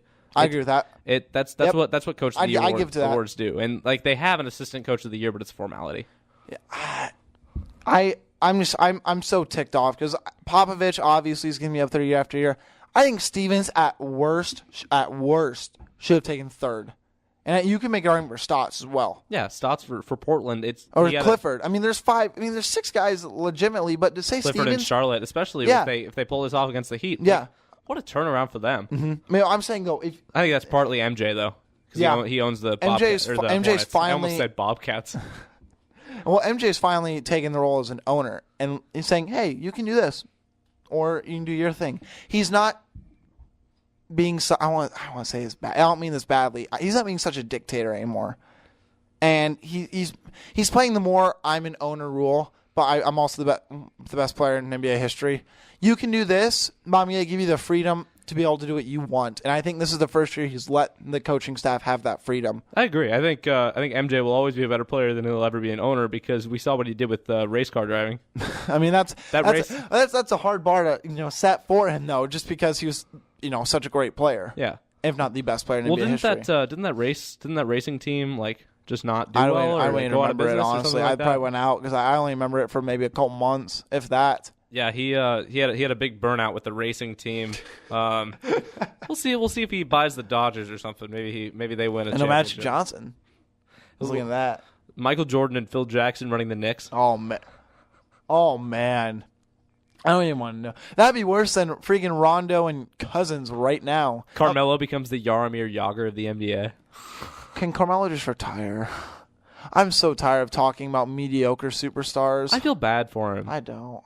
He's just like I just feel bad for Melo, because he's a very elite player, but he never reached that apex. He's never been on that good of teams because he was playing for the Thuggets. Sorry, Scotty, he was playing for the Thuggets for quite a long time. The best team he was ever on was the quote unquote Thuggets with Allen Iverson. I mean, that team was fun to watch. It was. But here's the thing with Melo. What I just want to touch on this. I don't want to get into it. But what else has Melo done that's great in terms of skill set? Well, besides putting the ball in the basket, what else can he do? I think he's just like, okay. So I'm gonna make a really unprofessional reference. Like, sorry, not radio unprofessional, just like unbasketball professional reference. When you go to the rec, you see guys that can do it all, and Carmelo is one of those guys at the rec who's elite as a scorer, and he's capable of doing everything else. He's a good ball handler. We know that. He gets rebounds. He's never gone out of his way to go get rebounds. That's my thing with him. The ball usually just ends up going to him because that's Melo, and then he'll just go shoot it. I'm sorry. I've never been high on Melo. I really never have been. I don't like this guy, and you love him. He's played well for Team USA. I'm gonna go. Well, I mean, who hasn't played well for Team USA? Dream team. I mean, the USA is so on top of the basketball world. Dirk Nowitzki hasn't played well for Team USA. But let me put it this way. I don't like this guy. You love him. Colin Cowherd, I think I love Colin Cowherd. Nailed it right on the head with this one. He is the most overrated superstar of our generation. I've never considered him a superstar even. I'm not saying he's not overrated. I'm saying he never got the justice he deserved as far as winning. You want the justice you deserve by winning, you go to the Bulls and you take a $20 million less pay cut over 5 years and still make over $100 million. That's the justice you get for winning. Melo is not the guy who can lead a team to a championship. I thought people would have figured this out 6 years ago. He can't lead you to a championship. He has to be the second guy. He can't be the emotional leader on the team because I feel like he's reckless at times. And now he's starting to have some health problems. His knee's bothering him. His back's starting to get bad. Well, they didn't put a good team together at the Knicks though. Like Amari should couldn't afford anyone. They couldn't afford anyone. Amari should have never left Phoenix. I agree with that. So that was Steve Kerr's fault as the GM. Yep. I respect him as a coach. I respect him as a broadcaster, but he was a dog crap GM. Yes, he was. Absolutely was. And did make some good draft picks, though. And that's what I have against him as a Suns fan. But Amari should have never left Phoenix. And the other pieces on that team never really fit in New York. Yeah. Well, here's the thing. He tried to do what LeBron does and build a team that had good chemistry. Can't do that. It didn't. Yeah. No, and he's not the guy who can do that. Melo is nowhere near LeBron. That's why. No, I'm not saying Okay. I'm not saying he's anywhere near LeBron. I'm just saying it doesn't take a LeBron type player to build a good team. It takes LeBron smart-wise, business smart-wise, and basketball smart-wise, and Melo doesn't have either of those. Because LeBron, here's the thing, LeBron may have never went to college. LeBron's a genius. LeBron's a very, very, very smart guy. Mm-hmm. On the court, I think he has the best basketball IQ in history in terms of players. Oh, absolutely. Close Magic close behind. I think Magic and Stockton are both extremely. Nash is up there too. And that's why LeBron, like for anybody that watches LeBron and doesn't think he deserves to be in that greatest of all time conversation, it's the intangibles that make him so amazing. If LeBron is 4-2 in the championships right now, LeBron is undeniably, and I'm saying because people still deny it, LeBron is undeniably top 10, and you can put him in that lower top 5 conversation of all time if he wins a couple more rings and does not lose in the 4 championships he lost. I don't think there's any question he's top 10 right now. Yeah, I think it's close. No, he's nowhere near. He's nowhere lower than like 13. But I think there is a question that he's top 5. I think that's definitely up for debate. I personally have him in my top 5 at number 3. Wow, behind Michael and Kareem, especially if you think he's better than Magic. And Shaq? And Bill Russell? Yeah. Wow. Bill Russell was never a back-to-the-basket player. No, he's the best defender of all time, and he grabbed boards like nobody else, especially at 6'9". It's just one of the best defenders, but like the championships overblow what Bill Russell actually did for that team. I disagree. Respectfully disagree, but it's just it's tough. We're not going to get into the greatest of all time conversation right now. It's just I think he's securely top 10, and you can definitely make a solid argument for top 5 because of those intangibles, because of what like him being a floor marshal, him being able to, and it's the amazing thing that he was able to live up to all the hype he got coming out of high school. Let's rewind this for a second. I don't want to get in this top debate right now either, but what are you basing it off of in terms of just strictly basketball player and talent? Let's take out all the accolades, take out all the championships. In terms of just great basketball players, you're putting him top 5. Yep. Okay. And I can agree with that because I have a very unpopular pick for a top 15, if not top 10 for me right now in terms of just basketball playing. Yeah. Yeah, and I know who you're going to say. I'm not going to say it. He's not there yet. I think he could. I think I'd put him in 15. For those of you who can't read our minds, it's Russell Westbrook. Yeah. Yep. He's not there yet. He could be. I think right now I am at 15 probably. The reason LeBron, as far as just basketball ability, is that far up there. I know why. No, you don't need to explain LeBron to me. I mean, here's the thing: LeBron is so athletically gifted, the best passer in NBA history. I'd say the best front court passer in NBA by history. far. And you can make a Easily. debate. He's with Stockton and Nash, and those guys are outstanding. And I think Stockton and Nash are the and best. Magic's a great Magic's passer up there. too. I think those are top 3 in terms of just overall passing. But if you put LeBron in that category, I have zero problem with that. I remember reading a book in elementary school, just like a picture book, just, you know how you had those nonfiction books in your elementary school library. And one of them was about basketball. Mm-hmm. And there's a big picture of John Stockton on like the 3rd page, and it said John Stockton is one of the best passers in NBA history. Mm-hmm. And it's true. He really was. And just look at his assist numbers. I mean, as is LeBron, as is Nash, as is Magic. I'd put Bird up there too. Bird's a great passer. I think Bird is a great passer. It's so tough for me to put. Here's the thing, though. It's so tough to compare basketball players because there's so many just great big men, too. I think big men are really underappreciated in the top conversations. Yeah, they couldn't shoot threes. Yeah, they weren't perimeter-oriented. But what they did, what they were supposed to do was outstanding. I think Shaq's a top 5 player.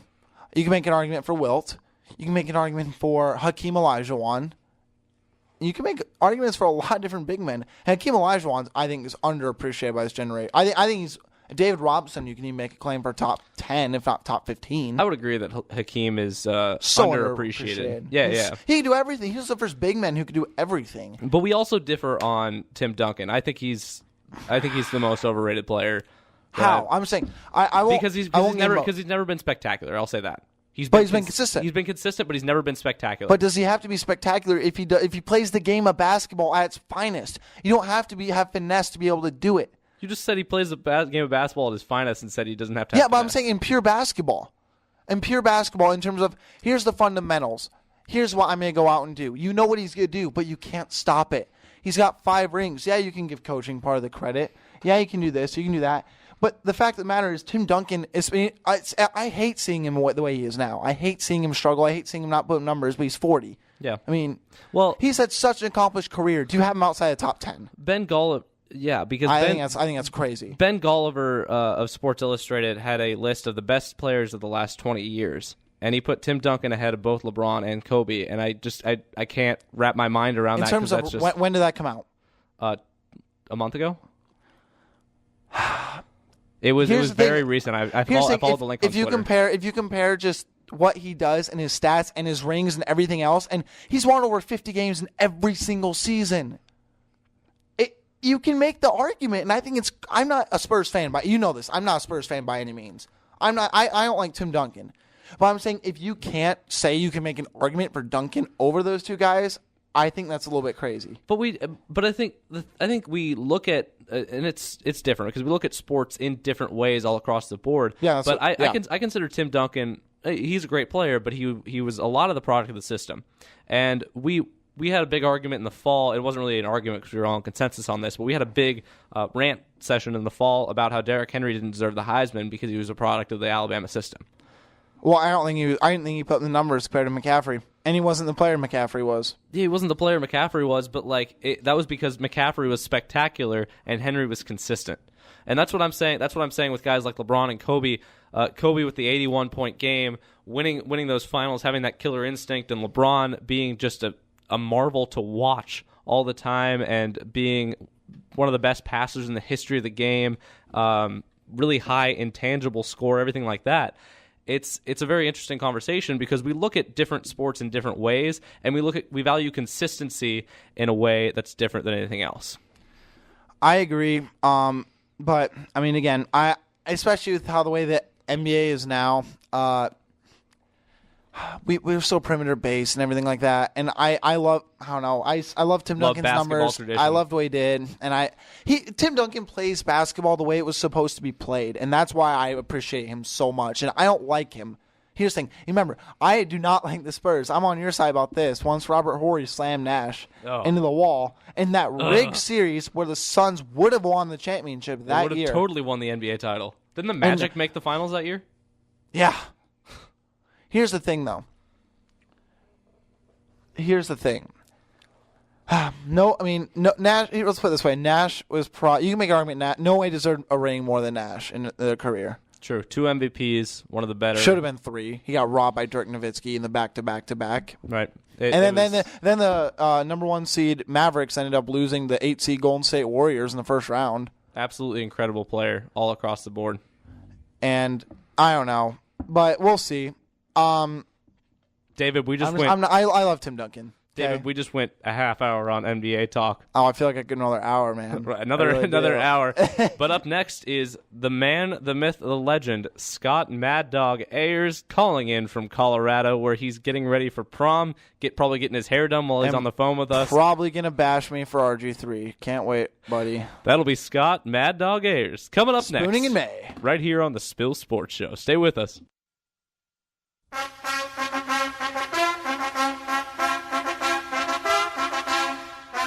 You know him from the Spill Sports Show during the school year. They call me a connoisseur at softball. He may be in Colorado on break, but his hot takes never take a vacation. That was me trying to act like I was involved. Back for his segment of the week, here he is, the man, the myth, the legend, Scott Mad Dog Ayers. You're the best around. Nothing's gonna ever keep you down. You're the best.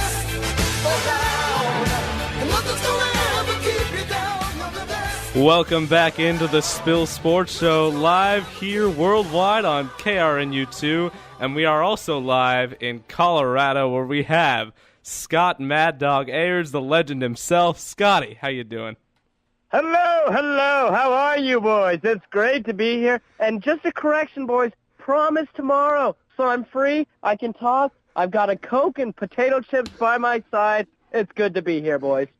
It's great to have you here, Scotty. Oh, I miss you, buddy. I miss you. We miss you a lot, but Denver sports is on the upswing. The Rockies, baby. The Rockies are having their usual April of good stuff before they inevitably fall off in May, June, July, and August, and September. Sorry, I forgot to tell you that September is not a good Rockies month as well. Well. Let's. When September hits, we don't really care. We don't really care about what the Rockies are doing. We're thinking about the Broncos. It is Broncos country down there. And before we get your thoughts on Paxton Lynch, I wanted to get your thoughts on, before we get to softball a little bit later, a little bit of Nebraska baseball. Been on a little bit of a dip lately, but did win Tuesday at Kansas, down at Kauffman Stadium in Kansas City, and won over the weekend in Game 3 against Nicholls State, where Jake Myers put in another great performance at pitcher and hit a two-run home run. So, are the Huskers becoming a National League team? Did you say a National League it's hard. Team. Yeah. No, sorry about that. No, I don't know, because that Nicholls State series, they needed to sweep, and to drop that second game in the series, I think they had around 4 hits that game. Just not great production by the Huskers. The problem is, they could have a couple games where their hitting is great, but, when they had that dry spot of about 6-game losing streak, they just could not hit. Their pitching wasn't great, and we'll just see towards the end of the season if their pitching can really keep up. And, their bats still have to stay on fire. They really peaked early on in the season, and as we know, like Iowa basketball, you just can't have that. You got to peak near the end of the season, and so they're still looking to turn things around. It's better to peak at some point this season than drop to a crappy Purdue football team or a basketball team. But, we both have our problems, Scotty. You know that as a Rockies fan. From a distance, taking shots at David. Scotty, I love it. Well, nothing out of the ordinary. Nothing out of the ordinary. Well, we have a 6-game road stand coming up. This weekend at Rutgers and next weekend at Michigan State. What's the record need to be in those 6 games to really keep this team on track for an NCAA tournament bid? They need to win at least 4 out of the 6. But as a broadcaster, as a And, fans will want at least 5 out of 6. These are very beatable baseball teams for the Huskers. And, we saw against Nicholls State, they were able to hold Nicholls State's ace, actually blew them out of the water in the 5th inning, ended up winning that game 6-1. But they have to be able to beat just about anyone. They've really struggled in second or third games in series. They just have to play above the competition. They can't fall. Because we saw when they played Northwestern, they win 2 games, but then they fall to the level of Northwestern, one of the worst teams in the Big Ten. Can't do that against teams like Rutgers and Michigan State. They're going to have to play great baseball. They're going to have to win at least 4 or 5 games. Yeah, the Huskers tend to do what the Royals do and do great against good pitchers and do really, really badly against the pitchers that aren't so good. Yeah, and remember, this is the point in time last year where Nebraska baseball really, really just fell apart. So we'll see if this team this year can actually turn it around.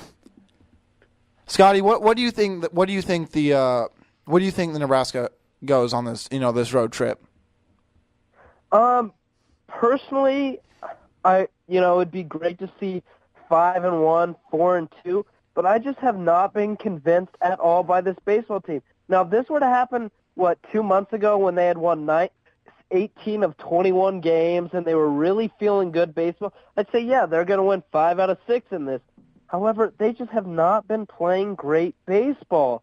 Their Nicholls State series only taken 2 out of 3 against a Nicholls State team who has a losing record on the road and overall. You just can't drop those games. Personally, 6 straight road games is not easy. Playing in East Lansing, not easy. I'm saying, Huskers take only 3 out of 6 games on this road stand, 2 from Rutgers and 1 from Michigan State. I am just not convinced this team can win 4 or 5 games on this road stand. Well, from the college diamond to the diamond of the majors, how about your Rockies, Scotty? Trevor Story's kind of fallen off just a little bit. It's become not so fairy tale of a story. I was trying to beat David to it. Gosh. You're back. Guys. You're gone. I'm literally gone. I'm gone to try to get away from the puns.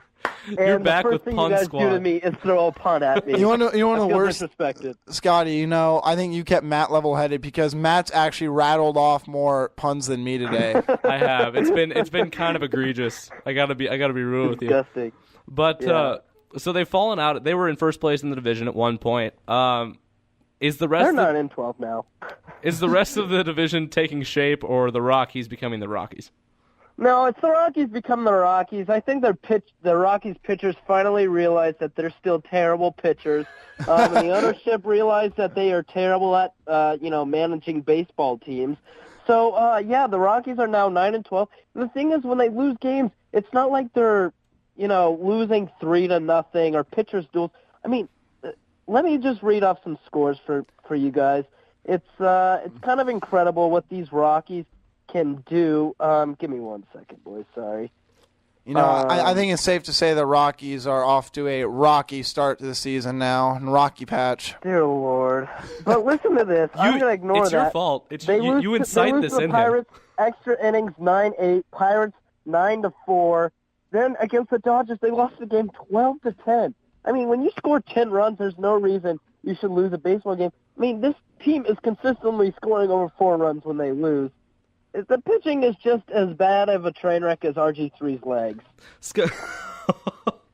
Scotty, they beat the Cubbies, though. At least their ribs aren't in bad shape. Well, RG3's still better quarterback in luck.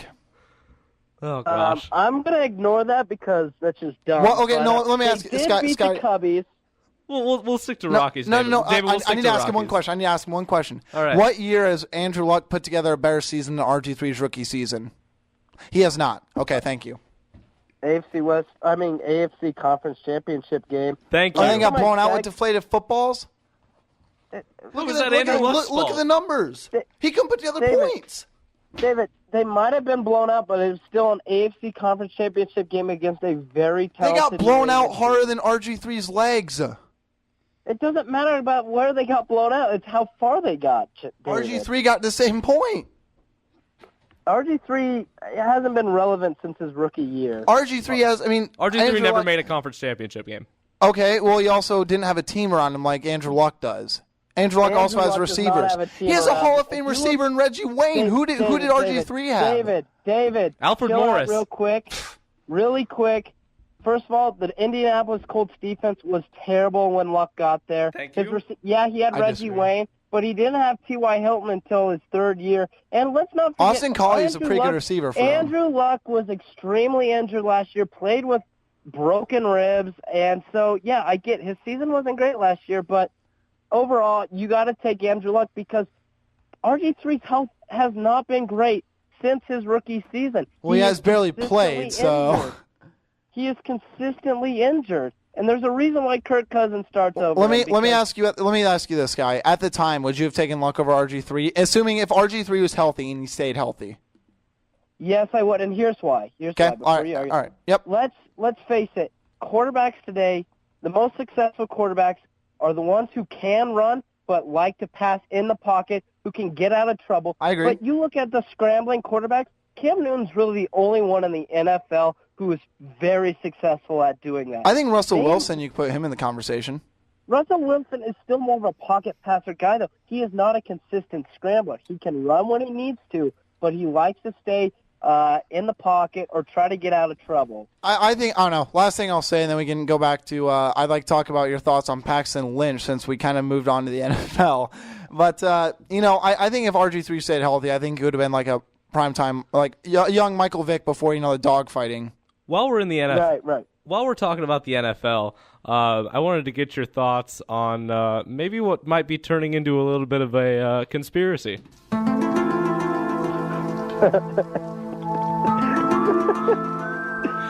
With Ole Miss paying players and Laramie Tunsil smoking all the weed he wants to, Scotty, he's pretty gassed up. Are we gonna see Ole Miss get hit with the hammer of the NCAA?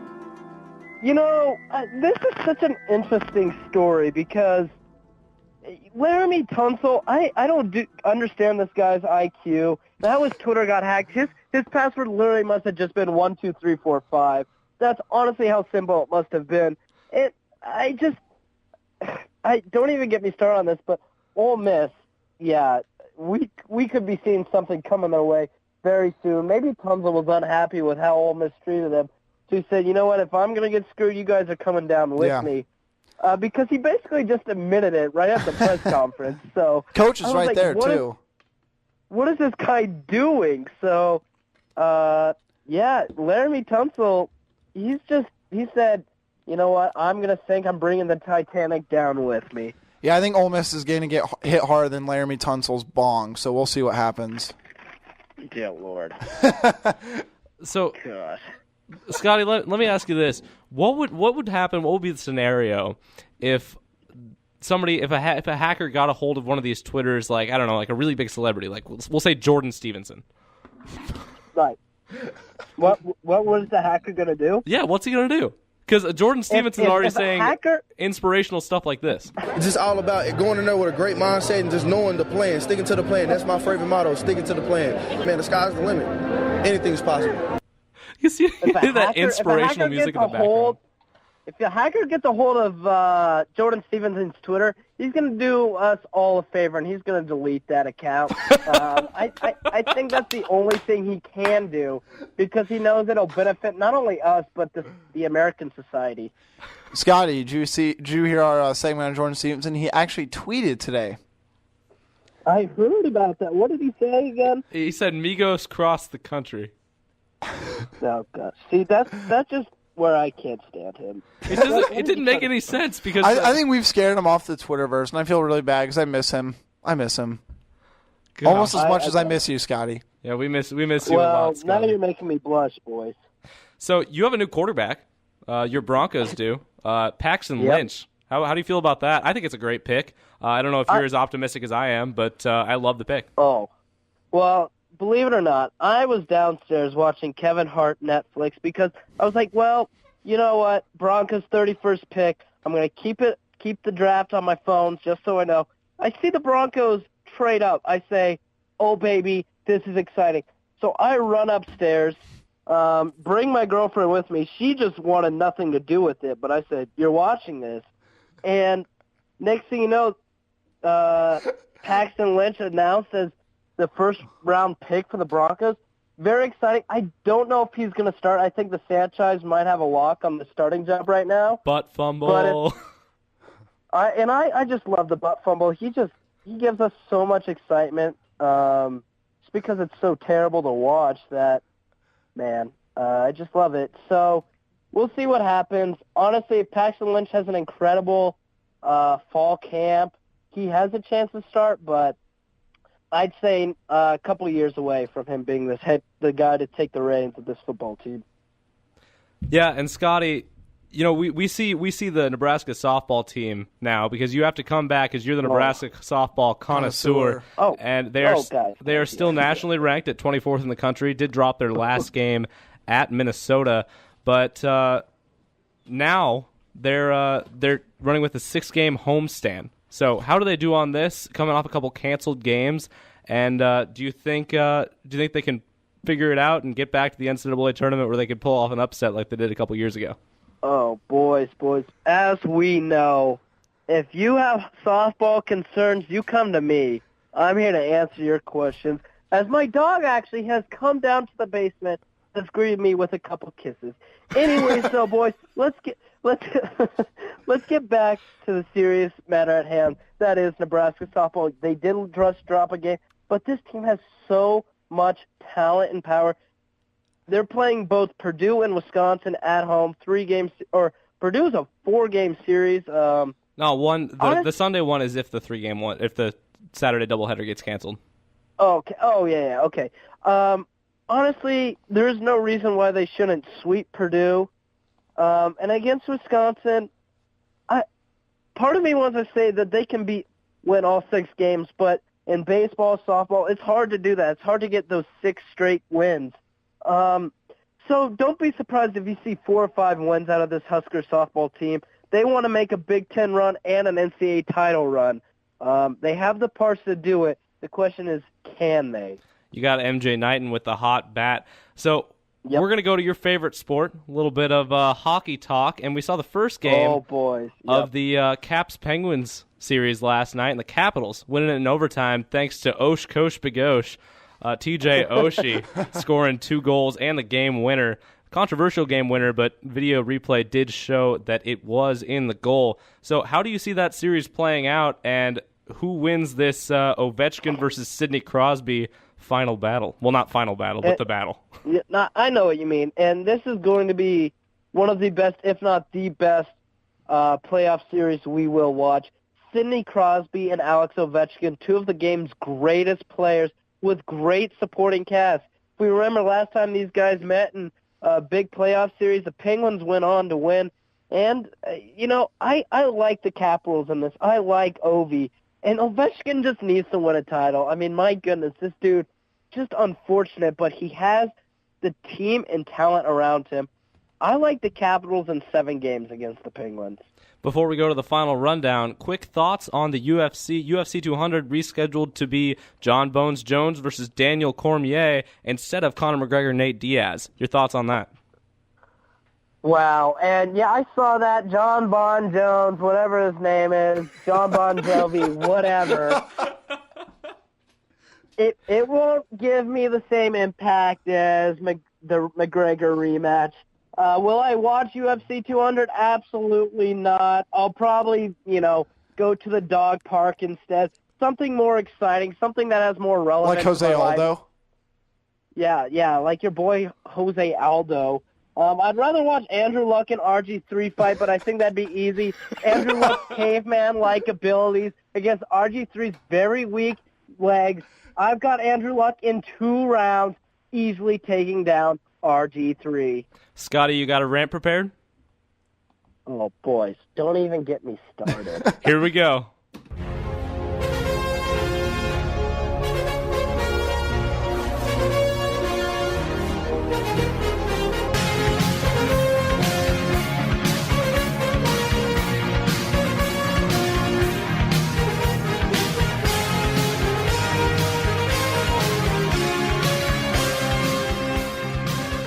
It's the final rundown. There's Scotty. Oh, there's Scotty. You were a little late there. You should have sang earlier. Well, sorry, boys. I think I got a delay here out Just a in little Colorado. bit of delay. You Mountain know. time slows us down a bit. It's that sprint coverage you got that you're rolling with. All right. Whoa, it's Verizon. Okay, all right. Well, we have the final rundown this week, the best segment on the Spill Sports Show, where each host has a 30-second rant and each other host gets a 30-second rebuttal on each topic. It's crunch time, and things are about to get heated on a chilly day in late April. David, you're on the clock. All right, and I'm the only person at the Spill Sports Show that actually likes this person, and probably one of the only people in America that likes this person. Skip Bayless has announced he's leaving ESPN, and I am very, very upset. But I'm really glad to say that I will probably take his spot with Stephen A. Smith, and it's going to be great. It's going to be not horrendous. It's going to be just, I'm going to be adamantly making my points. It's going to be outstanding, and it's going to be crucial that I can do this. I don't know, that's terrible Stephen A. Smith impersonation. But Skip Bayless is getting paid $5.5 million a year to go to Fox Sports 1 and a $4 million signing bonus. I don't blame him for leaving at all. And Skip Bayless and Colin Cowherd might do a show together, and that's too much talking heads. I think a black hole's going to form. Man, it's chaotic. It's almost otherworldly to me. If I miss you, Skip, I love you. Jeez. All right. Well, you know what, David? I think you could be the guy to replace Skip because you have probably more outlandish theories than Skip Bayless talking about Andrew Luck, RG3, but I'll save that for later. Skip Bayless, I know you love him, David. Honestly, at times I say, you know what, that was good, Skip. I'm proud of you. Other times I say, holy cow, I've never heard something so idiotic in my life. But with that being said, he's getting paid the big bucks for a reason. He's a very talented analyst. I like what he does. I'm not personally a big fan, but I understand why a lot of people like him. He's the Skip to Matt, my Lou. what do you got to say? You know, David, I've never really considered you a Skip Bayless type person. Thanks, you just don't have the hair. No, you could do it, David, but I really, for all of us, I really hope you're not Skip Bayless someday because he just makes outlandish theories and always homers for his Spurs, everything like that. But you do make outlandish theories like RG3 is better than Andrew Luck, so you might at the time. So you might fit into that role of being a talking head on TV that doesn't really have that much substance to his better arguments. I respectfully disagree. No, David, we love your arguments. Thanks, Scotty, you're on the clock. All right, boys. Andrew Luck, RG3. The question was, has Andrew Luck had a season as good as RG3's rookie season? How about Andrew Luck's 2014 campaign? 40 touchdown passes, a 61% completion percentage to RG3's 20 touchdown passes, and a 65% completion percentage. RG3, 3,200 passing yards. Andrew Luck says, ha, that's embarrassing.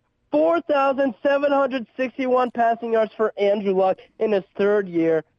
There you go. Andrew Luck, I think, is personally the better quarterback. You want to know why? Yes. Does he look like a caveman? Absolutely. Does he sound like a caveman? Absolutely. There is all evidence pointing that he was a Neanderthal in his past life. With that being said, Andrew Luck had a bad 2015 season. Everyone can agree on that. Mm-hmm. However, Robert Griffin III didn't even have a 2015 season. And in his 2014 season, 9 games played, 4 touchdowns, 6 interceptions, fumbled 5 times with 4. Coaches were like, yeah, Kirk Cousins is better than you, bud. So with that being said, you like that, RG3. Andrew Luck is much better than RG3. You like that? I'm not done. And so I'm gonna, Scotty, I'm gonna concur with you and pile on David a little bit. Go for it. The fact that his main stat that he's using in his in every single one of his arguments is QBR, which is an incredibly flawed system. I'd like to go back to the old passer rating, but David, RG3 over Andrew Luck. Andrew Luck has the beard and the politeness better than anybody in the generation. And I do like how he congratulates guys for just laying the hammer on him. He gets nailed too. He can make all the throws. He's an intellectual player, and he's a leader of his team, something RG3 has never been able to do. I disagree respectfully. I think RG3 was the leader of that team because who was the leader of that team then if RG3 wasn't in his rookie campaign?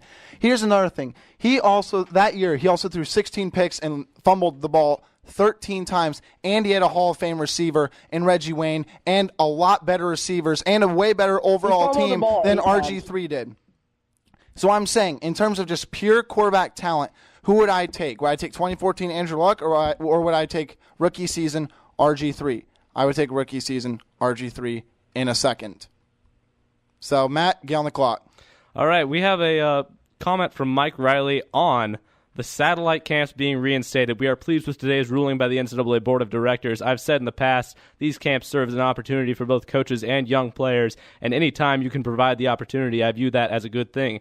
The men attending these young camps benefit from good coaching that helps them further their football skills. It allows our staff to represent the University of Nebraska all around the country. Take that, SEC. You trying to put away the satellite camps for good, and you brainwashed all the other commissioners besides the Big Ten to vote with you. Now they're reinstated, and now we're coming into your backyard to run these satellite camps. We're getting all the players from South Alabama that nobody's ever heard of, and nobody can get to them because Alabama offers them when they're fifth graders or coming right out of the womb, because that's what Alabama does. Basically does. But what concerns me is the SEC and ACC camps can now do satellite camps. So Alabama will next year be hosting a satellite camp in North Platte, Nebraska to get all the wealth of talent in Nebraska's backyard. So I'm nervous about that. All the in-state talent, they're not going to Nebraska anymore. They're going to the SEC. Now here's the thing. I think this is it's what the ruling should have been. There should be satellite camps. You know, I wasn't 100% sold on either side about this when the ruling first came into play. But I read a recruit's tweet. I can't remember the exact recruit, but he said, "You know what? I would have lost over 10 scholarship offers had satellite camps not been offered in Florida." It gives these kids that aren't getting heavily recruited, that have the talent to be Division I and Power 5 football players, it gives them the opportunity to showcase themselves and really go see what other schools are about. I think this is the way it should be. Don't care toward the SEC, because I know we all know ESPN likes to. But thank you, Jim Harbaugh, for being the first person to take a stand and really lead the charge. It's important for Big Ten schools to be able to get to California, to get to Florida, to get to wherever, because at some point they need more talent outside of the Midwest in order to compete for a national championship and New Year's Six bowl games. So I'm really pleased the NCAA found did something right. Really, I'm thrilled. So I'm really happy for the high school kids, though, that are going to get scholarships because of satellite camps. Yeah, guys, I couldn't agree more. If there weren't satellite camps, we wouldn't be able to talk about Andrew Luck, RG3. RG3 in the playoffs, 2012, 1 game played, 10 completions, 19 attempts for 84 yards. If that doesn't speak Hall of Fame, and a tore ACL. I don't know what will. Scotty, do you have any rebuttal on satellite camps at all? No, you guys really touched on everything. I just wanted to talk about Andrew Luck, RG3. Hey, what was the score of Deflategate, Scotty? That's what I thought. Okay, good talk. Sorry, Scotty. That's all the time we have for the Spill Sports Show this afternoon. Thanks so much to everybody for joining us. Thanks so much, Scotty. You are the legend. Mad Dog Ayers, everybody. It was an honor, boys. Absolute honor. Thanks for joining us. We'll be back next week, and we'll have the Scott Ayers segment of the week to wrap up Nebraska's finals week next week. Thanks for being with us yet again. Have a great weekend, and go Big Red.